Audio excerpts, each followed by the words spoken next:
Assalamualaikum warahmatullahi wabarakatuh. Welcome back to Ezroom. Saya Ryan Afrizal Bilal Akbar dari Universitas Insan Cendekia Mandiri, Fakultas Ekonomi Prodi Manajemen.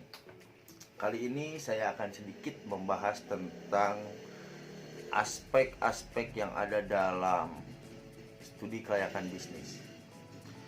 Yang sekarang akan gue bahas ada 3 aspek. Yang pertama, aspek sumber daya manusia. Sumber daya manusia atau yang biasa disebut SDM adalah salah satu aset usaha yang berharga. Sebelum memilih pegawai, perhatikanlah masalah kepribadiannya itu. Setelah kepribadiannya, perhatikan kesetiaan dan kemampuannya. Aspek SDM bertujuan untuk mengetahui apakah dalam pembangunan dan implementasi bisnis diperkirakan kaya atau sebaliknya dilihat dari ketersediaan SDM itu. Selanjutnya ada perencanaan SDM. Jadi perencanaan SDM ada banyak macamnya. Yang pertama, memilih manajer proyek. Memilih manajer proyek yaitu ada pemilihan waktu, kriteria seleksi, latar belakang dan pengalaman, terus kepemimpinan dan keahlian strategis, kemampuan teknis, kemampuan kehumasan, dan kemampuan manajerial. Selanjutnya ada memilih tim proyek. Beberapa hal pokok dalam memilih tim proyek ada kriteria seleksi, latar belakang dan pengalaman, kepemimpinan dan keahlian strategis, kemampuan teknis, kemampuan kehumasan, dan kemampuan manajerial. Selanjutnya ada proses perencanaan SDM memiliki 3 macam model. Yang pertama, perencanaan dari atas ke bawah. Maksudnya model itu adalah jumlah tenaga kerja yang dibutuhkan telah disesuaikan dengan rencana yang menyeluruh dari perusahaan baik untuk jangka pendek, menengah, dan jangka panjang. Yang kedua ada perencanaan dari bawah ke atas. Model ini dimulai dari kelompok kerja terkecil yang menghasilkan taksiran kebutuhan pegawai untuk tahun berikutnya dalam rangka mencapai target kerja yang ditetapkan. Dan yang ketiga ada ramalan. Cara yang jelas untuk memenuhi kebutuhan tenaga kerja adalah dengan meningkatkan pendaya gunaan orang-orang yang ada sekarang. Selanjutnya ada analisis pekerjaan. Analisis pekerjaan merupakan suatu proses untuk menentukan isi suatu pekerjaan sehingga pekerjaan dapat dijelaskan kepada orang lain. Selanjutnya ada rekrutmen, seleksi dan orientasi.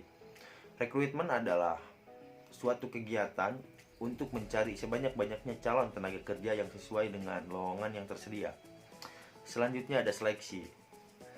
Seleksi merupakan usaha yang sistematis yang dilakukan guna lebih menjamin bahwa mereka yang diterima adalah mereka yang dianggap paling tepat dengan kriteria yang ditetapkan serta jumlah yang dibutuhkan.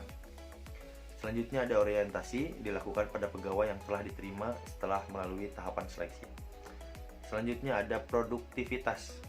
Berkaitan dengan SDM, ciri pegawai yang produktif menurut Delteam 1989 adalah cerdas dan dapat belajar dengan relatif cepat, kompeten secara profesional, kreatif dan inovatif, memahami pekerjaan, belajar dengan cerdik, menggunakan logika, efisien, tidak mudah macet dalam pekerjaan, selalu mencari perbaikan-perbaikan tetapi tahu kapan harus berhenti, dianggap bernilai oleh atasannya, memiliki catatan prestasi yang baik, selalu meningkatkan diri. Selanjutnya ada pelatihan dan pengembangan. Program pelatihan atau training bertujuan untuk memperbaiki pengusahaan berbagai keterampilan dan teknik pelaksanaan kerja tertentu untuk kebutuhan sekarang. Sedangkan pengembangan bertujuan untuk menyiapkan pegawai siap memangku jabatan tertentu di masa yang akan datang. Selanjutnya ada prestasi kerja. Manajemen maupun karyawan perlu umpan balik atas kerja mereka. Hasil penilaian prestasi kerja karyawan dapat memperbaiki keputusan personalia dan memberikan umpan balik kepada karyawan tentang pelaksanaan kerja mereka. Penilaian sering tidak objektif dalam memberikan penilaian sehingga melibatkan emosinya dalam menilai karyawan. Hal ini terjadi karena berbagai macam faktor, yaitu yang pertama ada halo effect, yang kedua ada enggan menilai hal-hal yang ekstrim walau seharusnya objektif menilai ekstrim.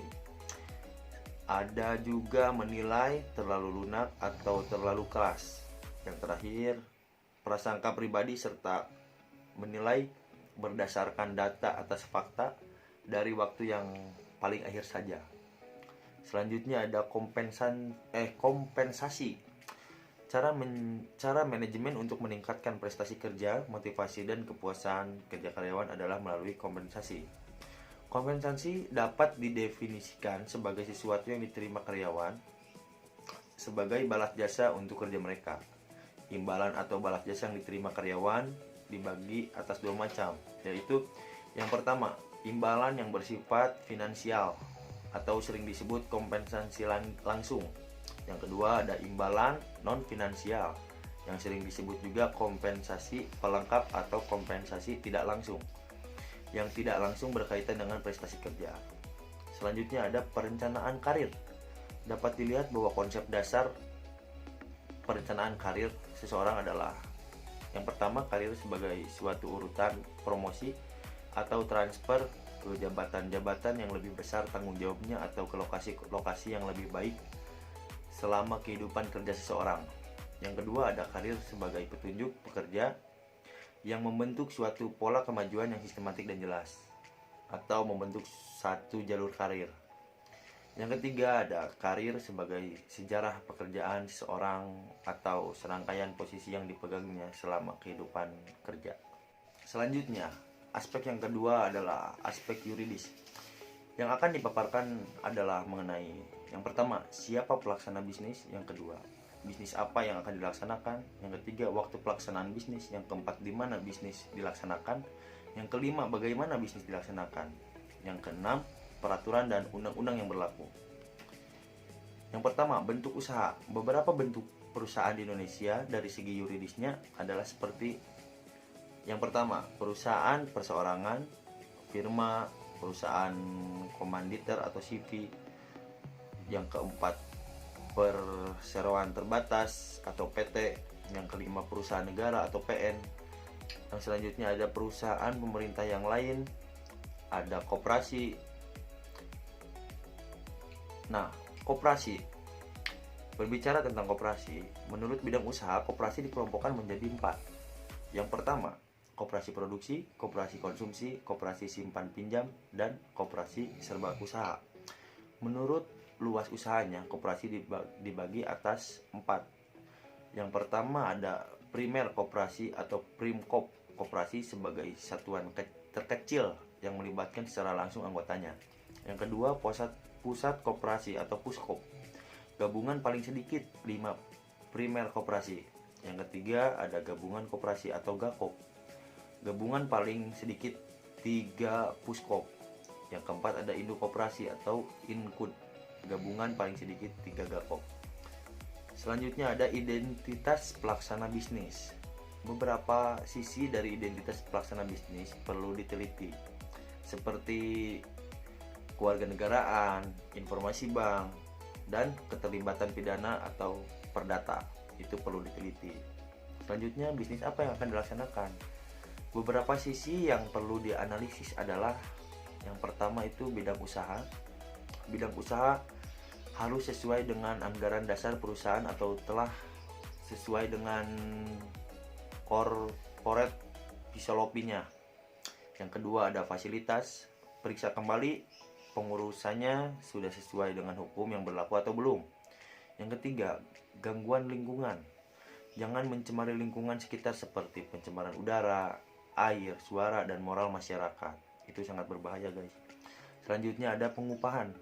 Perhatikan standar upah minimum yang ditetapkan oleh pemerintah setempat, karena jika dilanggar akan menyebabkan keresahan pekerja yang akan berdampak negatif pada proyek. Selanjutnya ada di mana bisnis akan dilaksanakan.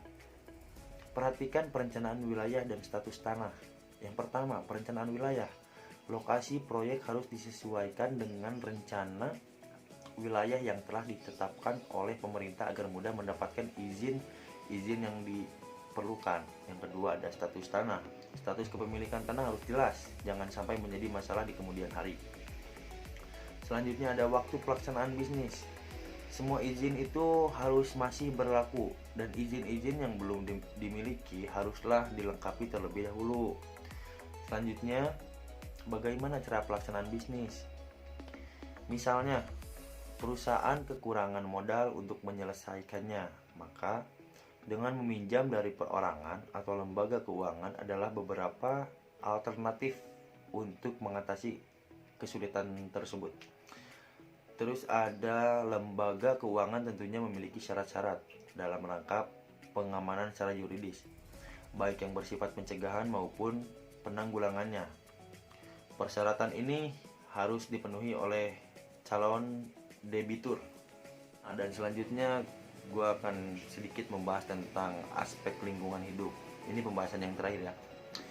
Yang akan dipaparkan adalah mengenai kegunaan AMDAL, peraturan perundang-undangan AMDAL, komponen AMDAL, pelaksanaan proses pengelolaan dampak lingkungan, isi laporan AMDAL, dan jenis proyek bisnis yang wajib AMDAL.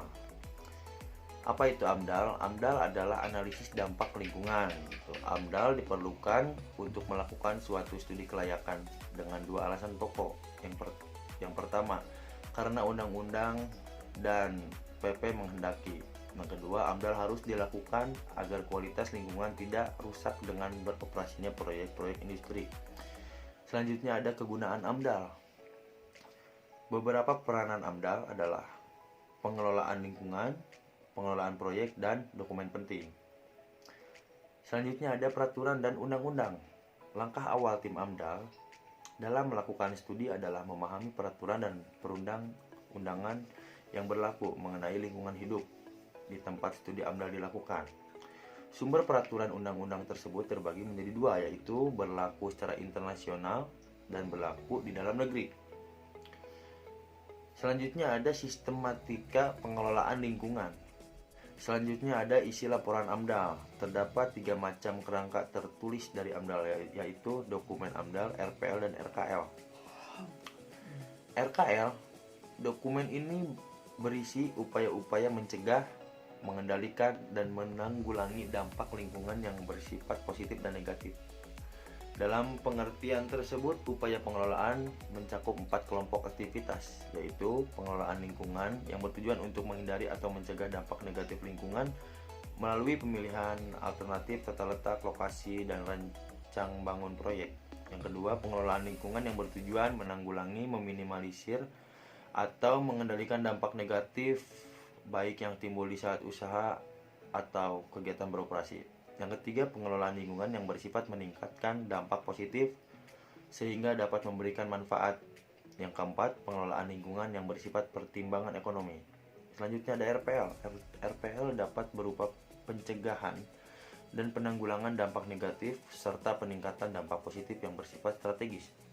Ciri-ciri pokok RPL adalah rencana pengelolaan lingkungan memuat pokok-pokok arahan, prinsip, pedoman, atau persyaratan untuk mencegah, menanggulangi, mengendalikan, ataupun meningkatkan dampak penting baik negatif maupun positif yang bersifat strategis. Yang kedua ada rencana pengelolaan lingkungan. Lingkungan dimaksud perlu dirumuskan sedemikian rupa sehingga dapat dijadikan bahan pertimbangan.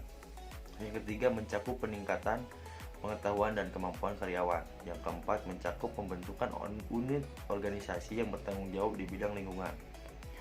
Selanjutnya ada format dokumen RKL. Yang pertama latar belakang pengelolaan lingkungan, rencana pengelolaan lingkungan, tolak ukur dampak, keputusan para ahli berdasarkan baku mutu standar sesuai undang-undang yang berlaku.